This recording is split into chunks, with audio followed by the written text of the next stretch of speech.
So I know I normally just do like vlogs and some process videos on this channel, but I thought maybe it'd be cool to do like more of an advice kind of video. I'm definitely not the most knowledgeable person out there, I don't want anyone to think that, but I do have people asking on my social media stuff like how I've got to where I am and how I do certain things, like what my techniques are, how I come up with ideas. So I thought it'd be cool to kind of maybe talk about some of them, because I definitely am not the most knowledgeable and I did go to uni, but I will say that I personally don't feel like I learnt anything from going to uni. So I'd still say that I'm a self-taught artist even though I did go to uni, because I did teach myself everything that I know. I never learnt any digital art at uni. I literally just had like a little Wacom tablet that I used to use, and I used to use GIMP. So yeah, I think what I might say might be like relatable to some people who are like starting out on their own and don't have much money to like invest in it and stuff.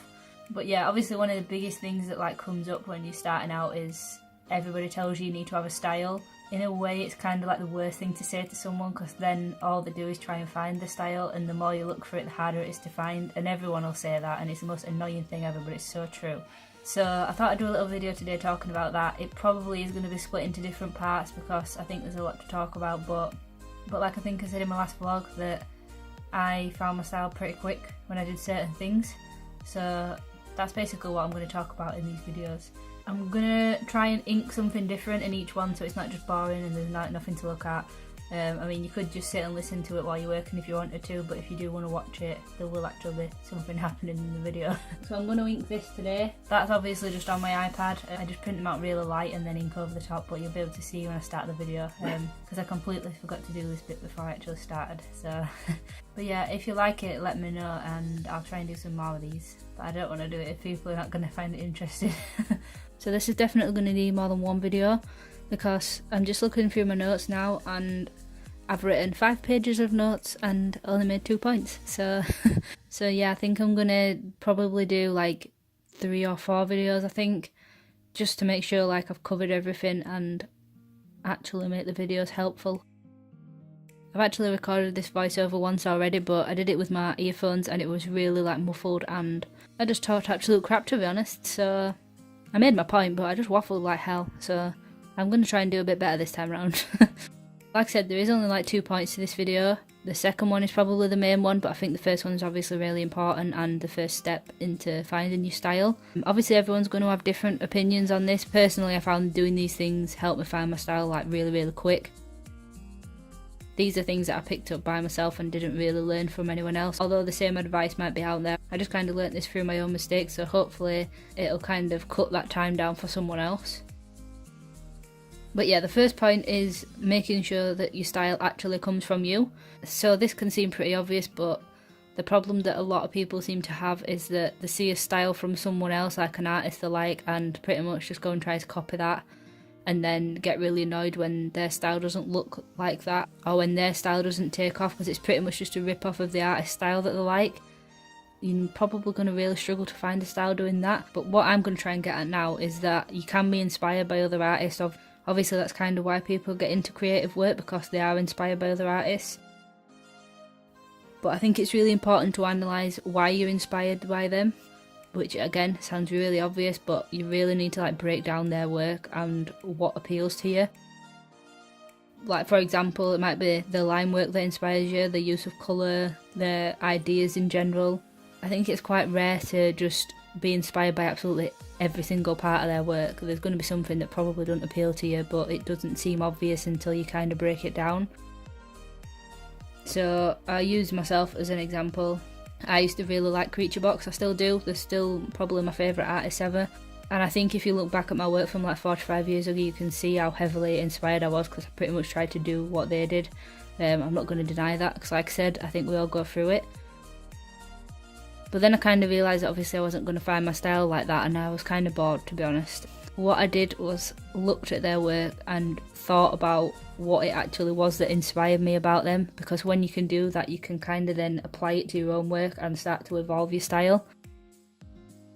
So for me, Creature Box's line work really inspires me. It's very common for artists to use heavier line work where more shadows are and lighter line work where the light's hitting more, but I just really liked the way Creature Box did it. I knew that that was like the main thing I needed to pull from them and be inspired by. I think another thing is when you do this, you realise that just because you're inspired by them doesn't mean you'd actually want to draw like them. That came apparent to me real quickly when I realised it was the line work that I liked. Because although I absolutely love Creature Box and they're obviously like insanely talented, I would never want to draw like them or what they draw. Like, they draw a lot of like robots and sci-fi stuff because it's what they're interested in, but it doesn't interest me. And overall, although I love the work and the concepts, I still wouldn't really want to be putting out the work that they do. And I think that's really important to ask yourself. Just because someone's like successful and you want their success, it doesn't mean that you want it in the same way. Like, you have to look at someone who you look up to and see what they're doing and ask yourself, is that really what I want? Would that really make me happy? Having to live like them and do the same things as them every day, because it probably wouldn't. So once you can do that, I'd say do that with like every artist that you like. So for me, I really liked Patrick Brown as well, who does a lot of like fan art. I think he works for Marvel now, but I used to really like his work and think it was like the coolest thing ever. But the main thing I realised that I liked about it was the fact that it could get like such good action scenes and get like a really realistic portrayal of a character, but in a really cartoony way. So I started to apply that a lot more. I think that comes across pretty well in my PUBG artwork that I did. There's a lot of action in it and the human characters look human, but they're kind of like stylised in my own way. I also really like Lorenzo Everington and Brett Bean. I really love how much work Lorenzo puts out. I think the main thing I'm inspired by those two is their ideas and their concepts. So like Lorenzo, for example, has a lot of ideas. Like, the amount of drawings that guy puts out is ridiculous. And Brett Bean is the same. He's constantly putting new drawings out and they're always like really stylised, which is what appeals to me. They get their style across so well and have really cool concepts and ideas, which might seem like something that's a bit like random and something you can't replicate in your own way, but I'm going to get onto my next point and I think that'll help with that. So I think this is like a really important part, and once you can do this, you can kind of start like pulling different elements from different artists that you like and playing around with them and experimenting. You will fail a lot and that's fine, like, and that's not a bad thing to do at all. It helps you just figure things out a lot quicker. So play around a lot, experiment a lot, and eventually you'll be able to evolve that into your own style combined with what I'm going to talk about now, which I'm going to say for certain is the most important point of finding your own style. It's something that took me a long time to realise, but once you do realise it, it's ridiculous how much it helps and how much easier it makes it. And that is using your own passions to fuel you. Kind of going back to the first point, like, don't think that because you're inspired by someone, you'd necessarily be inspired by what they're inspired by. It's a very like common thing for people to just draw what's on trend or what they might think is popular or get more likes. Don't get me wrong, it works for some people and it can work for quite a while, but at the end of the day, it's kind of not going to keep you going in the long run and you're going to get bored quickly. With myself, for example, I had no idea until probably about 2 years ago that I really liked drawing creatures and monsters. It just wasn't apparent to me whatsoever, but I do know how I figured that out. I had a bit of like a burnout period where I was kind of like working on a lot of client projects and money was good and stuff. I wasn't enjoying what I was working on and I wasn't enjoying what I was drawing myself because I think I was just spending time doing what I thought other people would like. But I kind of had to sit down with myself and really think about what's inspired me throughout my life. Because before this point, I'm going to be honest, I didn't really draw many creatures and monsters. I used to draw a few characters, but other than that, it was just like the most random stuff. So, for example, with me, for those that might or might not know me in person, I absolutely hate TV. I don't watch TV whatsoever. Like, it just doesn't appeal to me sitting in front of the TV. So I spend a lot of time playing games. I always have. I have ever since I was a kid, which is obviously quite common for some people, but I think if you look at it even more, you can realise a lot more about what you like. Although I play a lot of games, I realised quite soon that the only kind of games I played were games with like monsters, creatures, or really stylised characters in them. So I've never played like Call of Duty or Battlefield, like Assassin's Creed, anything like that. And I guess Assassin's Creed is kind of like a stylised character, kind of meaning their proportions and the way that they look. So although he's like stylised in a sense, it's still very realistic for what he's representing as a character.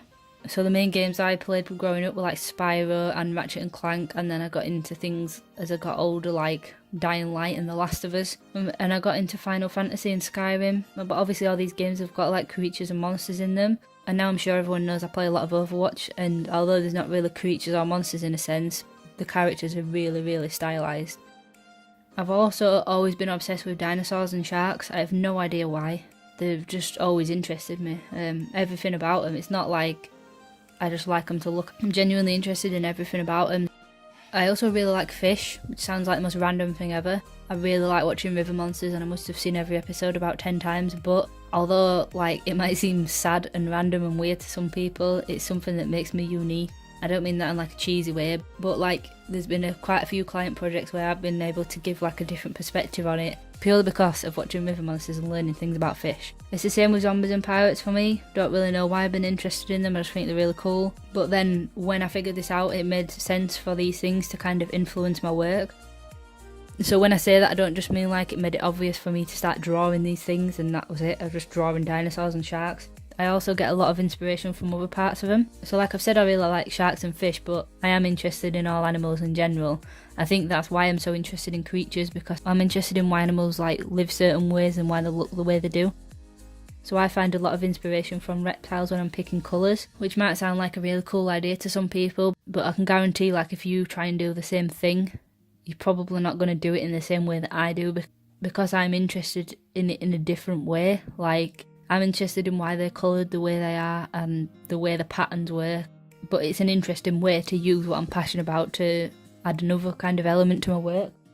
And one thing I will say is it also makes it a lot easier on yourself, because it's kind of like you're constantly researching. It's not one of those things where you have to go and sit in front of a computer and just like use Google Images for everything. You're constantly taking things in. So for example, when I'm like playing games or watching documentaries or watching river monsters, I'm constantly taking in what they're saying and what I'm doing and what I'm looking at. And although I might not write it down, it sticks in my head. So when like anyone else is watching river monsters, they might think like, oh yeah, that fish looks cool, or it's got like a really cool pattern or whatever. But I'm genuinely interested in like why the head's shaped the way it is, like why the teeth are the way they are, why it's coloured the way it is, what size the scales are, why it is the shape it is. I just take all of it in and it just sticks in my head. So it makes it a lot easier when it comes to things like that, because it's like you're consistently taking in new information, and if you're passionate about it, you do just feel inspired by it. Doing that, you'll also like pick up on little details that other people might not, which really helps when you are like creating something, because you'll add certain things that other people might not have thought about. It might not even be that noticeable, but it kind of adds to the whole thing. I think what helped my work a hell of a lot when I started to use my passions more to fuel my creativity is that it blatantly shows in your work. Like your work looks like a much higher quality, and it's pretty obvious to people that you love what you do and you're having fun doing it. Like most of my popular work is zombies, and pretty much none of them have been for client work. I think I might have done 2 zombies for client work. And I've spoke about this before, but the zombies I did for my personal work are what got me those jobs in the first place. The zombies I've done are some of the most popular content on my social media. So yeah, if you use what you're passionate about, it just makes it generally easier, and it also becomes more obvious in your work that you're liking what you do and you're not just doing it for the sake of it. So I'm just going to recap on those 2 points, because I know I waffle like an absolute turd. So the first one is making sure that your style comes from you. Be inspired by other people, but know why you're inspired and do your best to pull from that and use it to your advantage to help evolve your style. And then the second one is using your passions to fuel your creativity. So look back on your life, look at what interests you now, look at what makes you happy, look at what like you're fascinated by and can't get enough of, and use that to help drive you and have more fun in your work and get new ideas from. So yeah, I hope this video at least helped one person, but let me know if you liked it, and hopefully I'll have the next video up in the next week or 2.